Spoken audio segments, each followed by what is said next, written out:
সম্মানিত ভিউয়ার্স, যে যেখান থেকে দেখছেন সকলকে জানাই আমার আন্তরিক অভিনন্দন এবং শুভেচ্ছা। আজ দেখতেই পাচ্ছেন বিশ্বের বৃহত্তম গ্রাম বানিয়াচুংয়ের একটি ঐতিহাসিক স্থান। বানিয়াচুং হইতে মারগুলি যাওয়ার যে ব্রিজটি চকবাজার পর্যন্ত, এই ব্রিজের মধ্যে দাঁড়িয়ে আজ আপনাদেরকে দেখাচ্ছি বানিয়াচুংয়ের ঐতিহ্য। এই দেখছেন বিশাল এলাকা জুড়ে ধানের জমি রয়েছে। এই বছর আমাদের বানিয়াচুংয়ে প্রচুর ধান হয়েছে।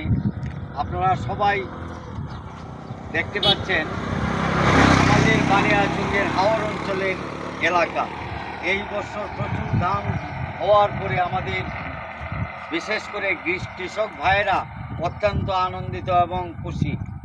আমি মনে করি এই বছর যে ধান হয়েছে, আমাদের বানিয়াচুংয়ের যে ফসল হয়েছে, এই ফসল শুধু আমাদের বানিয়াচুংয়ের জন্যই নয়, সারা বাংলাদেশকে আমরা ক্ষুধা নিবারণের জন্য অংশবিশেষ আমরা রাখতে পারি। তাই আপনাদের মধ্যে তুলে ধরার জন্য আমি চেষ্টা করছি। আপনারাও চেষ্টা করুন একে অন্যকে দেখার। আমাদের বানিয়াচুংয়ের ঐতিহ্য, বানিয়াচুংয়ের ইতিহাস আজ এ পর্যন্তই। খুদা হাফেজ।